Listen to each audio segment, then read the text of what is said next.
शुभ प्रभात। आज आपका गृह विज्ञान का पहला चैप्टर है शिक्षिका द्वारा प्रतिदर्श बजट। बजट शब्द से आपको क्या समझ में आ रहा है?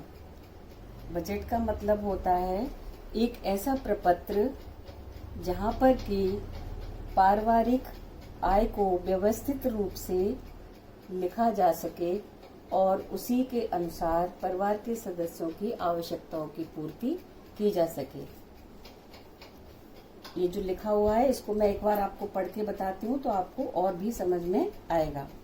परिवार एक ऐसा केंद्र है जहाँ व्यक्ति की सभी प्रकार की आवश्यकताओं की पूर्ति के यथासंभव प्रयास किए जाते हैं। इन आवश्यकताओं की पूर्ति के लिए कुछ न कुछ धन की आवश्यकता होती है। इस धन को किस प्रकार व्यवस्थित किया जाए कि आय व्यय का संतुलन बना रहे, इसके लिए इसे लिखित रूप प्रदान करना पारिवारिक बजट कहलाता है। अब बच्चों, आवश्यकताएं तो आप जानते हो, क्योंकि बच्चा जब जन्म लेता है, जहां उसने जन्म लिया, जन्म के साथ साथ ही उसकी आवश्यकताएं प्रारंभ हो जाती हैं। जैसे सबसे पहले उसे माँ की गोद चाहिए, फिर माँ का दूध चाहिए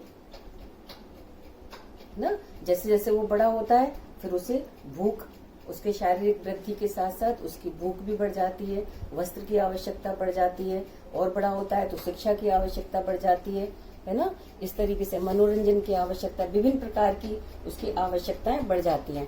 आवश्यकताएं किसके द्वारा पूरी की जाएंगी? धन के द्वारा। अब धन कहाँ से आप प्राप्त करोगे? विभिन्न प्रयासों के द्वारा आपको धन प्राप्त होता है। तो जो परिवार का मुखिया होता है वही धन की व्यवस्था करता है ना। इसके लिए वो कहाँ बाहर जाता है काम करने, जैसे आपके पापा लोग बाहर जाते हैं काम करने के लिए, उसके बाद उन्हें धन मिलता है। लेकिन आपकी आवश्यकताओं की पूर्ति इस धन के माध्यम से करता कौन है? माँ करती है ना। क्योंकि माँ ही आपको अच्छा भोजन, अच्छे वस्त्र, है ना, और सारी शिक्षाएं भी माँ ही आपको देती है। अब इस धन को कैसे व्यवस्थित किया जाए, इसके लिए माँ क्या करती है? बजट बनाती है ना। परिवार की गृहिणी क्या करती है? बजट बनाती है। तो बजट कहाँ बनाएगी? कोई उसे कागज चाहिए, है ना, कोई पेपर चाहिए जिस पर वो लिख सके, कोई कॉपी चाहिए जिस पर कि वो लिखकर उसको व्यवस्थित रूप से बना सके। तो सबसे पहले परिवार की क्या आवश्यकता होती है? भोजन। क्योंकि भोजन से ही हमें क्या मिलता है? ताकत मिलती है, शक्ति मिलती है, ऊर्जा मिलती है और हमारे शरीर का विकास होता है। इतना आप लोगों को समझ में आ गया? इसके बाद में बजट की आपको परिभाषा लिखकर बताती हूँ। जो परिभाषा बजट की, पहले तो बजट की परिभाषा हम साधारण बोलचाल की भाषा में मैं आपको बताती हूँ कि बजट एक ऐसा प्रपत्र है जिस पर कि हम परिवार के सभी खर्चों को विधि पूर्वक और एक क्रम में लिख लेते हैं और उनके आगे मात्रा, सामग्री की, मदों की मात्रा और उनका मूल्य लिख लेते हैं, है ना। फिर उसका जब आप योग करोगे तो आपकी कुल आय उसमें या कुल खर्चा आपको प्राप्त हो जाएगा। लेकिन ये तो हमारी साधारण बोलचाल की भाषा में परिभाषा होगी। अब कुछ अर्थशास्त्री हुए जिन्होंने की बजट की परिभाषा को परिभाषित किया। तो सबसे पहले अर्थशास्त्री हैं बेवर। ठीक है, बेवर द्वारा जो परिभाषा दी गई वो निम्नलिखित है। और परिभाषा को सदैव जिस प्रकार से बोला गया है, लिखा गया है, उसको उन्हीं शब्दों में बच्चों लिखना होता है। उसमें हम कोई भी एक भी शब्द फेर बदल नहीं कर सकते हैं। तो इन्होंने क्या लिखा पारिवारिक बजट के बारे में? पारिवारिक बजट पारिवारिक आय को व्यवस्थित रूप से ऐसी बातों के लिए व्यय करने का तरीका है जिससे कि अधिक से अधिक सदस्यों के सुख व कल्याण में वृद्धि हो सके।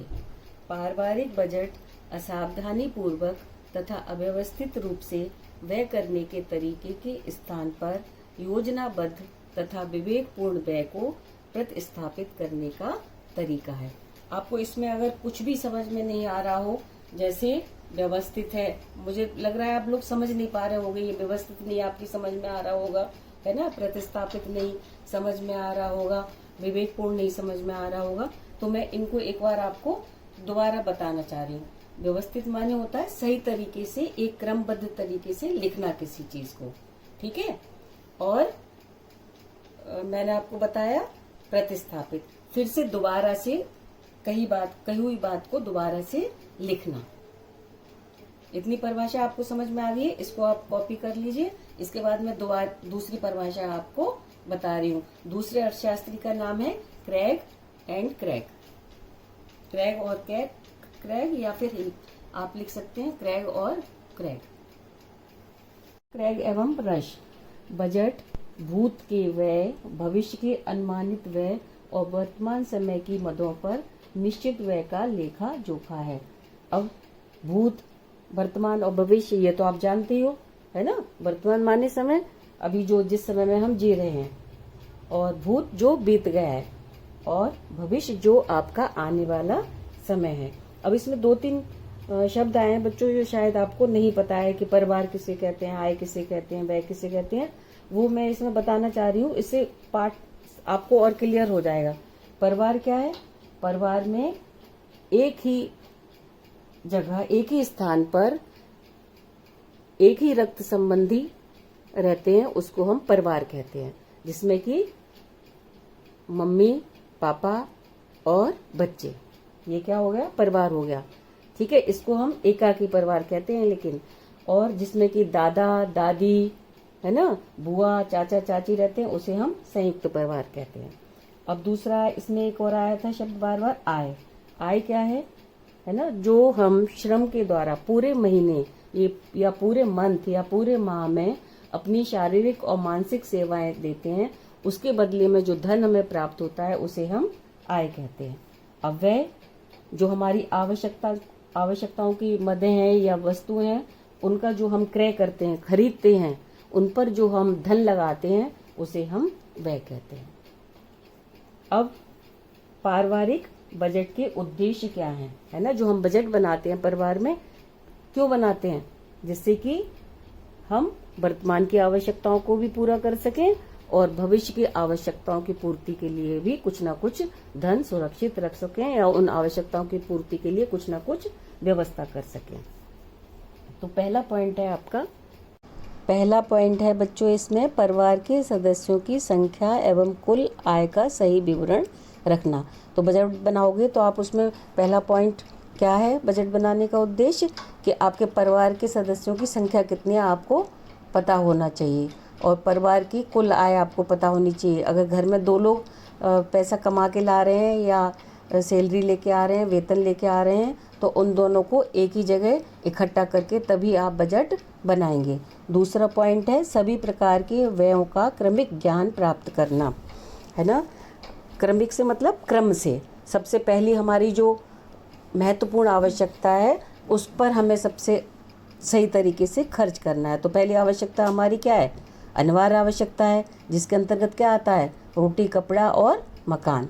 तीसरा पॉइंट है पारिवारिक आवश्यकताओं एवं रहन सहन के स्तर का ध्यान रखना। तीसरा पॉइंट है बच्चों, पारिवारिक आवश्यकताओं एवं रहन सहन के स्तर का ध्यान रखना। रहन सहन का स्तर मतलब आप कपड़े किस प्रकार के पहनते हो, घर का रख रखाव कैसे करते हो, ओढ़ने बिछाने वाले आपके कपड़े कैसे हैं, है ना। बेड जहाँ आप भोजन करते हो वह स्थान कैसा है, आपकी रसोई घर कैसी व्यवस्थित है या नहीं है, उसकी व्यवस्था करना। चौथा पॉइंट है बच्चों, आकस्मिक कार्यों के लिए बचत का प्रावधान रखना। आकस्मिक कैसे?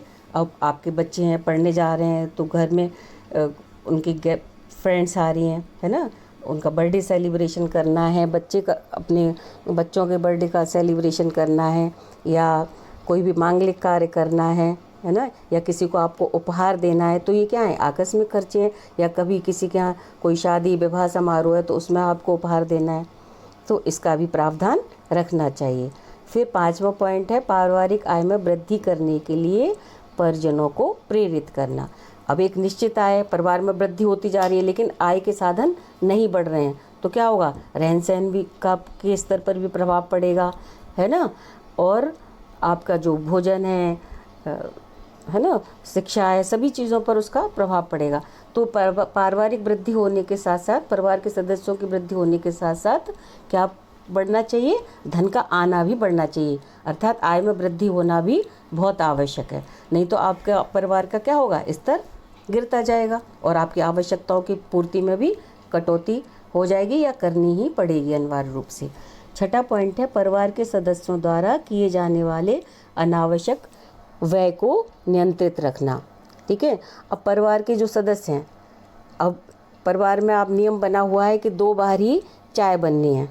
ठीक है, या अतिथि वगैरह आ गए एक दो बार तब बन जाती है तो कोई फ़र्क नहीं पड़ता है। लेकिन ये नहीं कि आप हर आधे घंटे में भगोना भर के चाय बना रहे हैं और उसमें चीनी, चाय की पत्ती, है ना, सभी कुछ खर्च कर रहे हैं, तो क्या है पूरे महीने तक की आपकी जो व्यवस्था है वो तो राशनिंग पर प्रभाव पड़ेगा, है ना। तो ये आपका क्या है, अनावश्यक व्यय है कि नहीं। 2 बार का तो ठीक है, आवश्यक है भाई, सुबह आपने पी ली, शाम को पी ली, है ना। उसके बाद या कोई अतिथि आता है, किसी का आपको सत्कार करना है, तब आपने बना दी तो ये ठीक है। लेकिन आप हर आधे घंटे पर बनाएंगे तो ये क्या होगा, अनावश्यक है। अब ऐसे ही परिवार का मुखिया है वो एक अखबार से भी सारी खबरें पढ़ सकता है, लेकिन शो दिखाने के लिए, अपना स्टेटस दिखाने के लिए वो एक इंग्लिश का भी न्यूज़पेपर मंगवा रहा है, एक उर्दू का भी मंगवा रहा है। हाँ, उर्दू कोई पढ़ने में आ नहीं रही है परिवार में किसी को, लेकिन फिर भी मंगा रहे हैं, क्या, अपना स्टेटस दिखाने के लिए। तो ये गलत है। इस अनावश्यक व्यय को हमें रोकना है। अगर हमारे परिवार में 1 किलो लौकी की सब्जी से काम चल जाता है तो 2 किलो या 3 किलो लौकी की सब्जी की आवश्यकता नहीं है, वो क्या होगा, अनावश्यक होगा। खर्चा तो 1 लौकी का है ना, 1 किलो लौकी का, तो 2 किलो लौकी आप क्यों मंगा रहे हैं, उस पर व्यय होगा। अब ये सारे पॉइंट्स आपको समझ में आई गए होंगे। अब मैं 7वां पॉइंट आपको बताती हूँ।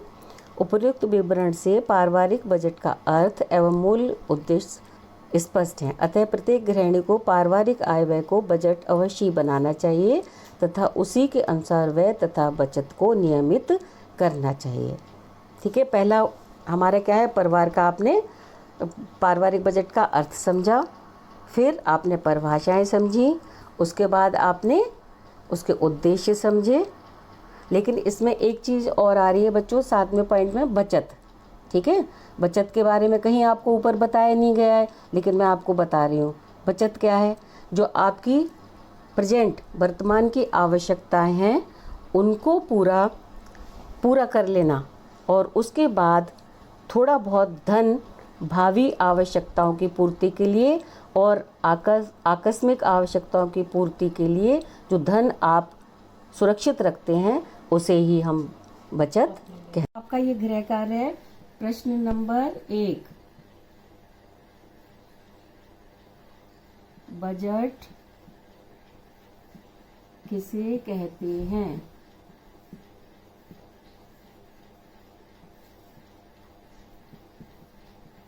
प्रश्न नंबर 2,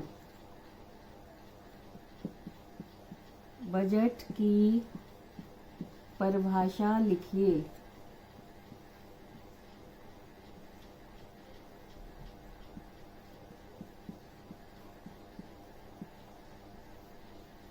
प्रश्न नंबर 3,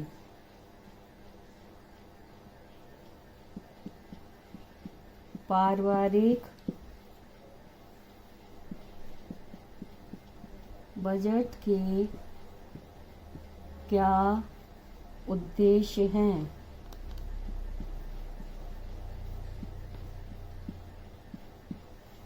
ये आपके 3 प्रश्न हैं, लेकिन इनमें एक चौथा प्रश्न मैं और ऐड कर रही हूँ और आपकी योग्यता को देखती हूँ, आपने कुछ अच्छे से समझा है या नहीं समझा है। आय किसे कहते हैं,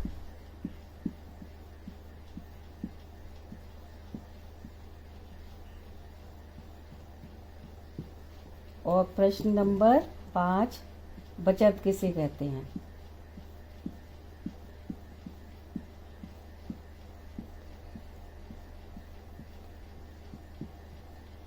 इनका उत्तर मुझे आप लिखकर कॉपी पर नोटबुक बनाएंगे और उस पर प्रतिदिन का डेट डालकर काम करना है। ये आपका पहले चैप्टर का 1 यूनिट खत्म हुई है, इसको मुझे करके दिखाइए सब अपनी अपनी कॉपी पर।